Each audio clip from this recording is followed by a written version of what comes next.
Olá, galerinha do 9º ano. Tudo bem com vocês?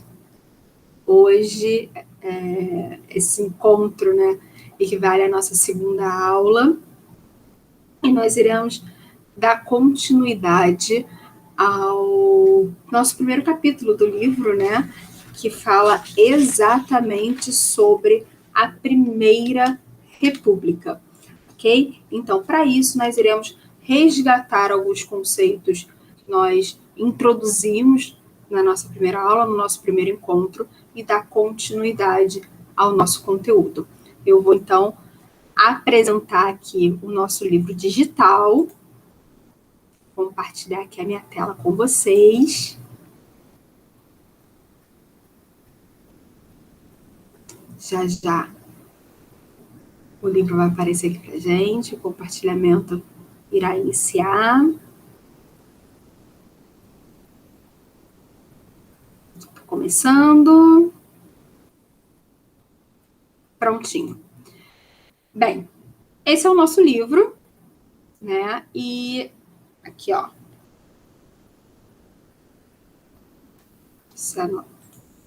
Nós já vimos na aula passada, né? Essa introdução, Primeira República. Vamos revisitar aqui alguns pontos importantes, tá? Essa primeira página, nós iremos só relembrar os conceitos-chave. Por exemplo, a questão das oligarquias, né? O poder econômico das oligarquias. Lembrando que as oligarquias elas vão ser fundamentais durante a República, né? Afinal de contas, a elite oligárquica na figura dos cafeicultores, né? Que irão comandar ali a política republicana, né? Mas essa elite ela vem se consolidando desde a época da monarquia, né? A base de apoio da monarquia eram esses mesmos cafeicultores que depois vão romper com a monarquia e vão começar a apoiar a república. Bem, e por que essa galera vai romper com a monarquia e vai passar a apoiar a república, né? Qual é ali o momento em que essa aliança vai se quebrar? Eu costumo falar com vocês, né? Eu falei com vocês lá no 8º ano, que a gente pode comparar a monarquia brasileira, né? O segundo reinado, na verdade, como uma montanha-russa, né? Pensa num carrinho de montanha-russa que vai subindo, subindo, subindo, subindo, subindo. Quando você chega no ponto mais alto, né, dessa montanha-russa, o que acontece com esse carrinho? Ele só tem um caminho, que é a descida, né, ladeira abaixo. E é assim, mais ou menos, né, comparando de forma muito genérica, a nossa monarquia. Né? A monarquia é esse carrinho que sobe e chega lá no topo, no auge da centralização monárquica, e depois começa o seu declínio, né? O que a gente precisa detectar, o que a gente precisa encontrar é esse ponto mais alto. Qual é o momento máximo da nossa monarquia? O momento em que Dom Pedro II tem ali o poder centralizado nas suas mãos. Esse ponto mais alto a gente pode eleger, a gente pode marcar como a Guerra do Paraguai. O momento em que o Brasil todo está unido, centralizado, focado em um inimigo comum, que é, obviamente, o Paraguai. Então, ali, Dom Pedro tem um país nas mãos, né, de uma forma geral, né, entre aspas, né, guardando ali todos os problemas administrativos, mas ele tem a centralização do poder. O problema é que, ao mesmo tempo que a Guerra do Paraguai, lá ali, né, por volta de 1870, é o ponto mais alto, mais centralizador, o auge da monarquia, ele também é o início dessa descida, desse declínio monárquico. Por quê? Porque a Guerra do Paraguai vai trazer uma série de questionamentos que durante os períodos do conflito, né, na verdade, o final, deixa eu consertar para ficar melhor, o final da Guerra do Paraguai vai trazer de volta, né, uma série de questionamentos que durante o período de guerra ficaram de lado. E outros questionamentos também vão surgir. Os antigos vão ressurgir e os novos vão surgir. Que questionamentos são esses? Por exemplo, a ideia de republicanismo. O Brasil vai lutar ao lado da Argentina e do Uruguai, dois países republicanos. Nós precisamos lembrar que a América, né, de uma forma geral, ela vai adotar o sistema republicano. Brasil e México, né, o México brevemente e o Brasil durante todo o século XIX, são as únicas monarquias do continente. Então, a América, de uma forma geral, ela é republicana. E o Brasil, ao lutar ao lado de Argentina e Uruguai, essas ideias republicanas vão começar a ser inseridas no exército brasileiro. Outro ponto importante, a abolição da escravidão, ela vai começar a ser questionada por uma parcela forte do exército que vai lutar ao lado de tropas formadas quase que majoritariamente por escravizados. Essa parceria de guerra vai gerar questionamentos. Então, ali você começa a ter uma série de problemas que antes não existiam. Outro ponto importante também é que esses militares, quando voltam da guerra, eles querem participar do governo. Eles não se sentem só heróis de guerra para receber uma homenagem, uma medalha e beleza, vai para casa. Não, eles querem ser ouvidos, eles querem ter participação no governo. E a monarquia, né, os deputados, enfim, eles não estão muito abertos a esse diálogo com esses militares. Lógico que a gente está falando do alto escalão do exército, tá, gente? A gente não está falando ali dos praças, a gente está falando dos oficiais, dos generais. Eles querem participar do governo e os deputados monarquistas estão ali meio que, né, não, deixa disso, vai para casa, vai curtir as férias, enfim. Isso vai gerar um conjunto de atritos que ela vai ganhar até um nome, né? A questão militar. Bem, isso tudo vai minando a monarquia até que a abolição da escravidão é o golpe final. Porque muitos cafeicultores que ainda defendiam a monarquia vão se sentir traídos com a abolição e vão retirar o seu apoio. Sendo assim, a abolição acontece em 88, em 89 a monarquia cai e o Brasil, então, se torna republicano. Bem, tudo isso foi visto, né, no nosso último encontro. A gente só está aqui relembrando, né, alguns aspectos importantes. Porque agora, na aula de hoje, nós iremos continuar falando ali desse momento de transição, mas o foco principal da nossa aula de hoje é baseado exatamente nessa questão da abolição da escravidão, né? Como eu disse, não é à toa, não é coincidência, em 13 de maio, a abolição acontecer, né, de 88, e no ano seguinte ocorrer a proclamação, né, da República. Então, vamos lá. Em 88, a aprovação da Lei Áurea decretou o fim da escravidão no Brasil. Esse processo resultou, sobretudo, das lutas da população afrodescendente e dos abolicionistas. Isso tem que ser frisado, pessoal. Vamos marcar isso e a gente precisa refletir sobre esse questionamento aqui, sobre essa frase. Durante muito tempo, até os próprios livros de história reforçavam a ideia da princesa Isabel como a redentora. Pessoal, a abolição, ela não acontece pela benevolência da princesa Isabel. Ela acontece por anos e anos de luta, de resistência da população afrodescendente e dos abolicionistas, que em grande parte eram formados por afrodescendentes. Ok? Então, a gente não pode continuar perpetuando a ideia de que a abolição ela acontece pela boa vontade, né, da bondosa princesa Isabel. Não. Ela é resultado de anos de luta de uma população escravizada.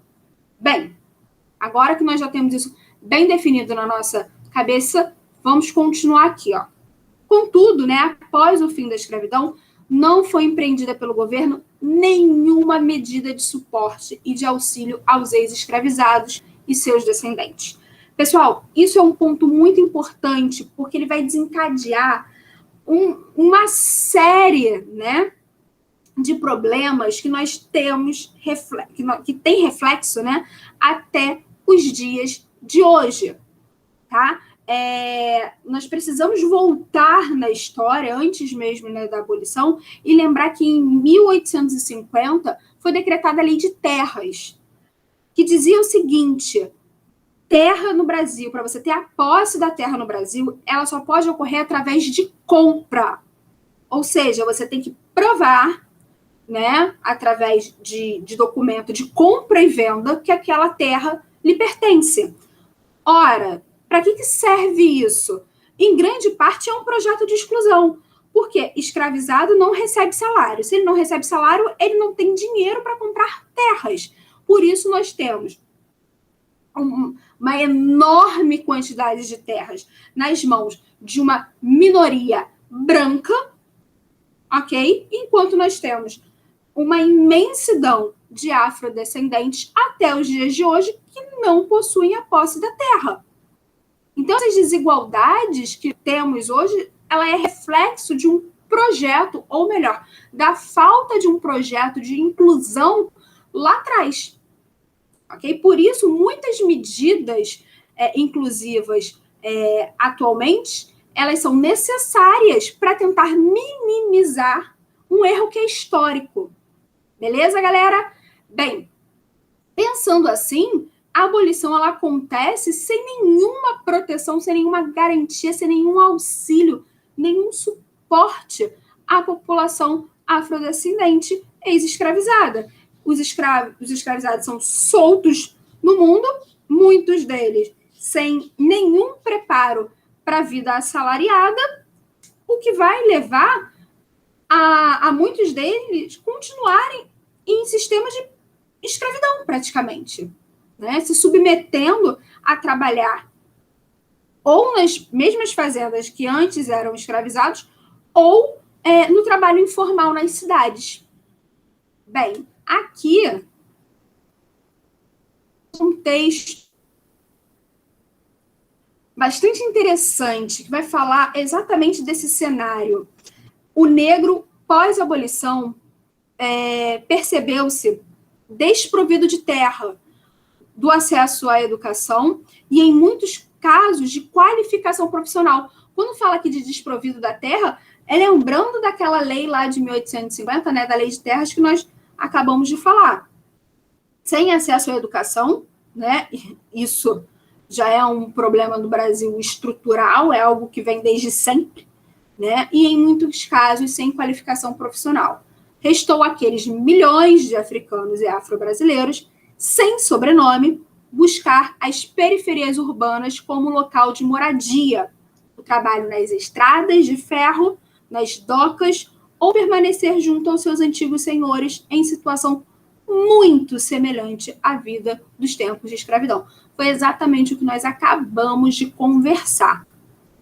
Bem, nesse cenário de total desamparo da população afrodescendente,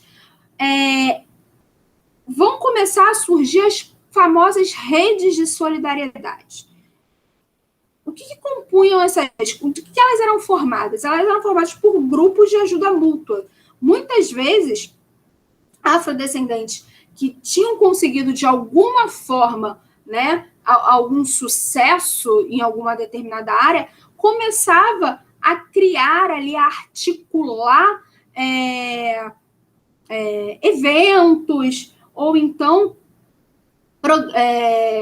enfim, como é que eu posso dizer?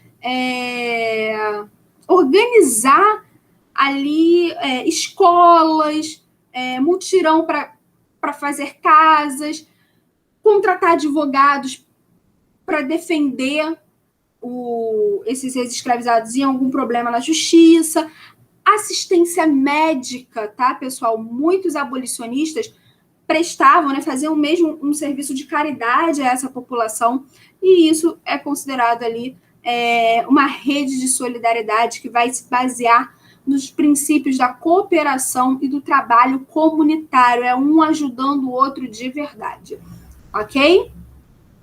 Bem, aqui na página 279, vamos falar um pouco da cultura de resistência, tá? Como eu falei, a Lei Áurea ela não acontece pela boa vontade, né, da Redentora Isabel. Ela é fruto de séculos de resistência. E essa resistência ela vai continuar mesmo após a abolição. Tá? Muitos afrodescendentes vão se unir para celebrar, por exemplo, as suas tradições e festas religiosas. A manutenção da religiosidade africana, enfim, afrodescendente, é uma forma de resistência cultural, ok? A capoeira, por exemplo, né? Festas tradicionais como a festa do Divino Espírito Santo, ou até mesmo a crença nos orixás, isso é motivo de resistência, de orgulho, né? Jornais também vão começar a circular com essa pauta, né, dos afrodescendentes, mas sem dúvida nenhuma, né, nós não podemos falar de resistência de cultura sem falar da casa da tia Seata. Quem foi tia Seata? Tia Seata, ela era uma liderança religiosa, tá?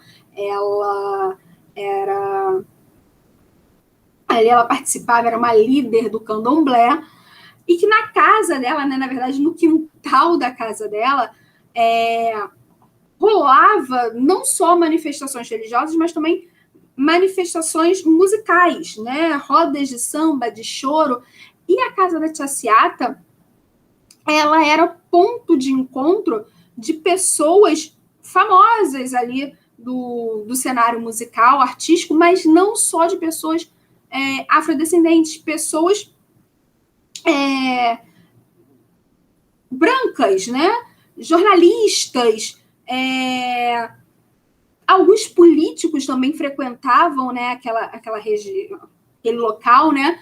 E por ser um local de manutenção das tradições africanas, ela ficou conhecida ali como Pequena África. Fica no centro do Rio de Janeiro, tá, pessoal? É um local... Essa parte aqui é importante, né? Vamos até grifar aqui, ó. Pixinguinha, né? Era frequentador do local, enfim. O local não era frequentado somente pela comunidade negra, mas por membros da classe média branca, como políticos, policiais e jornalistas. Desse modo, a convivência harmoniosa e festiva, né, entre as pessoas de diversas classes sociais foi muito importante para a popularização do samba e do chorinho e da cultura afro-brasileira no século XX. Bem, pessoal, agora, né, eu vou pedir que vocês façam os exercícios da página 280 e 281. Como é que isso vai funcionar? Vocês vão pausar esse vídeo, ok? E vão fazer as atividades dessas duas páginas. Assim que vocês terminarem, né, assim que vocês concluírem essas atividades, vocês vão retomar o vídeo desse mesmo ponto, né, assistiam pausado, vocês vão voltar ao vídeo, e aí é o nosso momento de correção. Beleza? Então, pausando. Muito bem, galerinha. Vocês pausaram o vídeo, vocês fizeram a atividade, e agora é o nosso momento de correção. Beleza? Pausa aqui para uma aguinha. Vamos lá. Atividades, página 280. Na número 1, tá pedindo o seguinte, deixa eu botar aqui mais para cima. Explique, e foi muito. Explique como eram as situações política e econômica das oligarquias ali no final do século 19. Então, está pedindo para a gente falar da questão econômica e da questão política das oligarquias. Bem, as oligarquias, né, elas vão apresentar poder econômico, principalmente por causa da produção e da exportação do café. Porém, com o poder nas mãos do monarca, né, esses grupos não tinham ali muita autonomia política nas decisões, o que vai fazer com que eles comecem a se envolver com as ideias republicanas. Então, no cenário monárquico, ali no final do século XIX, essa galera, né, que são as oligarquias, elas vão ter poder econômico, mas não vão ter o poder político que elas queriam, o que na República vai mudar. 2. Além, né, da elite oligárquica, outros grupos estavam insatisfeitos com o regime monárquico no Brasil. Quais? Explique. Bem, pessoal, com a Guerra do Paraguai, né, um grupo que vai ficar muito em evidência e bastante descontente com a monarquia são os militares, ok? Eles vão buscar a participação no governo e não vão ter, ok? Intelectuais, por exemplo,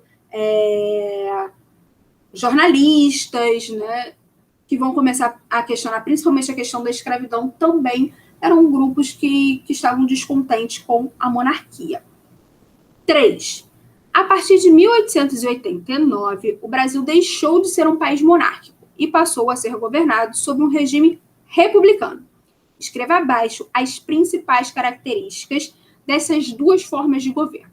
Vamos lá. Primeiro, regime monárquico. Bem, o poder, né, pertence ao monarca. Rei, imperador, enfim, quem seja. E ele exerce de modo hereditário e vitalício esse poder. Beleza? Já no regime republicano, o poder pertence a um governo eleito por meio do voto. Lembrando, galera, que o voto nem sempre é universal, tá? Nem sempre todo mundo vota. O voto, por exemplo, pode ser censitário, né? Ou seja, só uma parcela da população tem direito a voto, enfim, tem esse questionamento para ser feito. Mas, de uma forma geral, esse governo é eleito através de voto, que pode acontecer, como eu disse, de forma direta ou indireta, enfim. Bem, número 4, está pedindo para a gente ler as frases e assinalar as que representam afirmações verdadeiras e corrigir as incorretas. Vamos, então, aqui preparar a nossa canetinha. Vamos botar de verde. Vamos lá. Letra A. Ok? As redes de solidariedade eram associações de ex-escravizados que se mobilizavam para fornecer suporte e auxílio aos afrodescendentes. Está correto. Então, ficando um X aqui ao lado. B. Após a abolição da escravidão, o governo aprovou muitas medidas para integrar os ex-escravizados à sociedade. Galera, essa está totalmente errada, né? Vamos à letra C. As práticas culturais eram a maneira dos ex-escravizados resistirem e se mobilizarem. Correto. D. A Casa da Tia Seata foi um importante centro cultural afrodescendente. Corretíssimo também. Então, a única que precisa ser letra B, que é muito simples, né? Após a abolição da escravidão, o governo não criou nenhuma medida para integrar os escravizados à sociedade. Muito pelo contrário, né, pessoal? Isso não ocorreu de jeito nenhum, não tivemos medidas que integrassem essa população. Vamos, então, agora para a número 5. A número 5 está pedindo para a gente ler esse texto. Vocês leram, né? Enquanto o vídeo estava pausado. E vamos à letra A. Qual é o assunto abordado pelo texto? O texto, galera, vai abordar, né, a situação dos ex-escravizados após a abolição do Brasil. Beleza? B.